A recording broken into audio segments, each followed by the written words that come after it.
Hey guys, what's up? Welcome back here to today's edition of Intuitive Angling, and much appreciated you guys checking today's video out and spending some time with me. We're going to be talking about how bass fishing, tournament bass fishing, is discriminating against lower income Americans in today's video. I talk about this on and off occasionally, but I want to dig into this deeper. I've been wanting to do this video for quite a while because, guys, I'm sick of it. I'm sick of tournament fishing.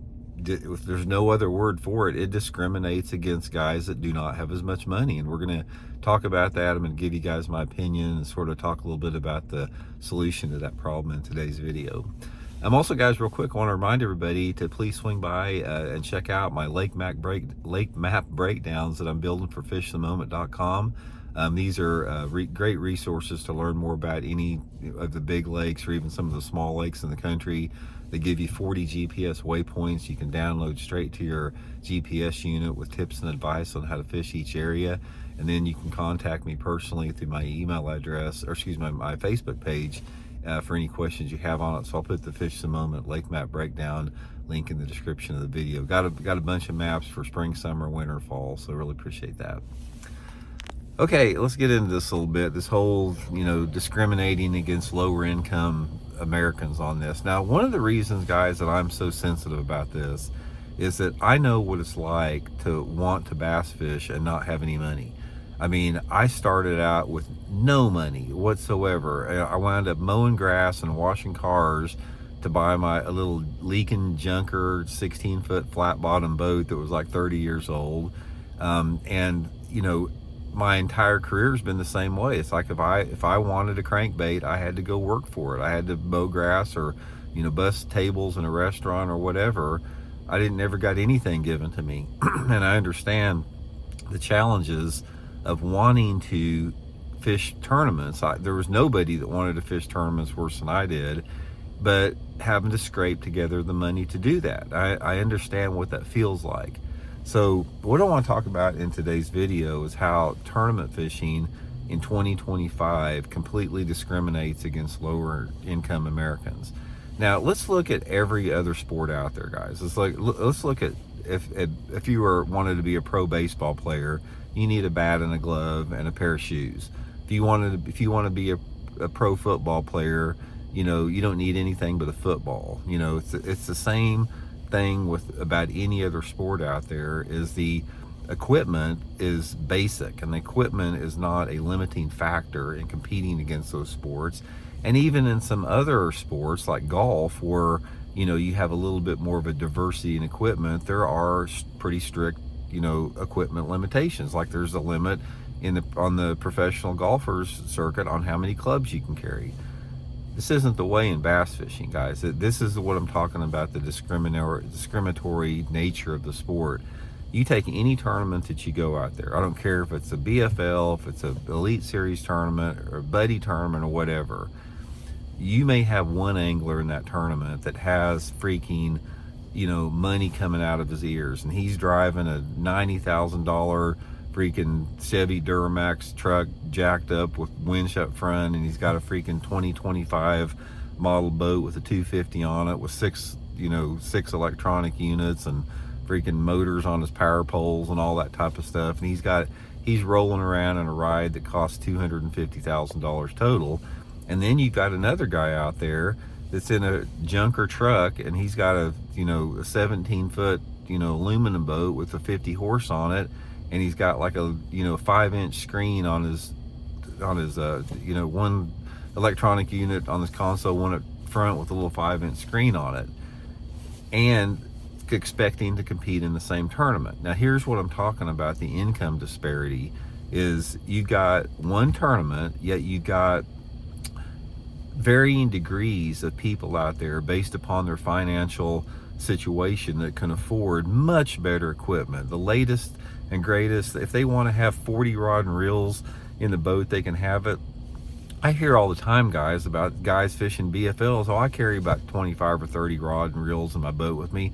I don't even have 25 reels. It's like the examples that I see of the income disparity in tournament fishing is just not right, man. It's not fair. So here's what we got to do in order to do that. First of all, the tournament organizations have got to be the ones that put limitations on equipment. And guys, we can't get these tournament organizations to do anything that the higher road or that needs to be done.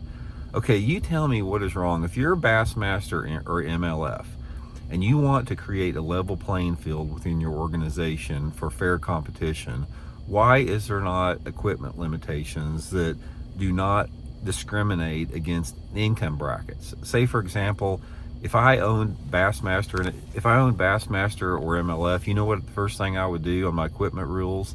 Number one, I would say you are limited to having a boat that is no more than 19 feet long, 19 and a half feet long.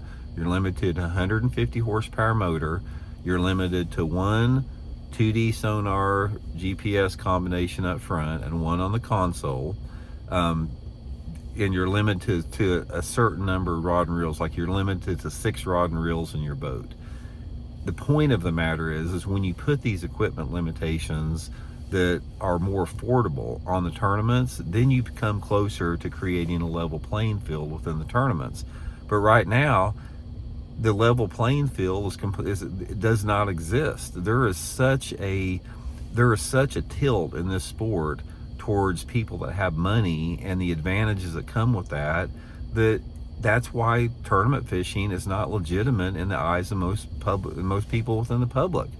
Because you'll have one guy out there, like I said, that can afford, if there's no limit. It's like if he wants to spend $10,000 at Tackle Warehouse or have 50 rod and reels in his boat, or if he wants to go, pre-practice, 300 days a year, they have the ability to do that.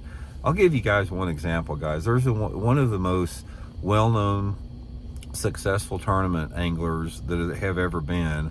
I'll tell you a little story about it. Is like when he was younger, he came from a very wealthy family, and his parents basically, from the time he was a teenager, basically said, you don't have to worry about money. It's like whatever you want, go do it. Go practice as much as you want, buy as much as you want. We're gonna do everything we can to turn you into a pro angler, so don't worry about money at all. Now imagine if you're a tournament angler, so you're that dude that has unlimited funds. Not only do you have the physical equipment as far as to have better equipment than anyone else, but you don't have the mental stress and anxiety that comes with trying to constantly come up with money. So you've got one guy like this on this end of the spectrum, and there's getting to be a lot of those guys. And tournament fishing, make no mistake about it, is getting taken over by people that have a lot of money. That's just the nature of the sport. The entry fees are so high, equipment so high, that you're seeing people more and more every single year that come from very affluent families, and the people that don't are dropping by the wayside. So anyway, you've got this one dude over here that has unlimited resources, and then you've got another guy that wants to fish the tournaments just as bad, and they come from a single family parent. Maybe his mom's raising him. This kid's 17 years old and wants to fish more than anything else, and spends all of the spare moments watching YouTube videos, but he simply does not have the money. So that is what I'm talking about, is how messed up the sport is with this huge financial discrimination that we have that does not exist in any other sport. And like I said, the only way that we can curtail this is the tournament organizations have got to put equipment limitations. The more equipment limitations they put on the anglers, the more that it balances everything out and gives everybody else a chance. Now, there's not much, there's not much those people can do about the entry fees and everything that goes along with the high cost of it, but they can do something about the equipment. Now, here's another thing I don't understand, guys. It's like, where do these guys get the money? It's like, I have done this for 35 years, guys, and I've had a successful career. I've done well with sponsors, and I've had periods of my career where I've won a ton of money. So I understand the financial reality about how much it costs and how much you can make. I understand that better than anybody because I've lived it and I've been there. But here's what I don't understand. I don't understand how we're getting to have so many people in the sport that they're just freaking loaded, man. It's like they spend over $100,000 a year fishing tournaments. Now that's not including their boat and their tow vehicle and their mortgage at home and their expenses at home and their insurance. They just spend right off the bat $100,000 for fishing. And then, like I said, then you have other living expenses that are going to total over that as well. And I know these anglers, I know the ones I'm talking about, they do not have a sponsor base that can support that. It comes from independent wealth. And what I see in this sport, and the thing that really, really pisses me off, is that bass fishing, tournament bass fishing, it is an elitist sport in terms of financial elitism, and that has been brought on by the tournament organizations. The tournament organizations they can't stop it completely, but they could curtail it greatly. Back when I first started fishing tournaments back in the 80s, and up until maybe 15 years after that, there wasn't hardly any type of a gap between equipment that people had. People had basic equipment. Most guys carried, 6 to 8 rod and reels on the boat. Everybody had a 17.5-foot boat with a 150 horsepower motor on it. Some maybe a couple years old, some new. Everybody had one, flasher on the console and one up front. And so you did not have that financial disparity in the past in the sport that you do right now. But now, as everything costs more, and as electronic technology is getting completely out of hand, and as tournament entry fees go up, the tournament organizations themselves have created an environment where it's discriminatory to people that simply do not have the money that other people do. Again, make no mistake about it, tournament bass fishing is an elitist sport, and we've got to do something about that, because guys like myself, it's like if I was 20 years old today, like I was back in the early 80s when I started my tournament fishing, I wouldn't be able to do it. Guys, I didn't have, like I said, I was able to do it back in the early to mid 80s when I started fishing professionally. I was able to do it working part-time jobs and living in my mom and dad's basement, when I was 20 years old. You could do it then. You simply cannot do it back now. Back when I started it, the entry fees for the top level circuit, Bassmaster tournament trail, was $600 per tournament. You had 6 tournaments, so you had $3,600 total in your entry fees. And by the time that you competed and everything, I mean, you could fish the entire circuit for $10,000 or $15,000. Everybody could. Now it's well over $100,000. So anyway, like I said, it's up to the tournament organizations to do the right thing, and we all know from what we've seen, their actions or their inaction on the cheater box, that they don't tend to do the right things.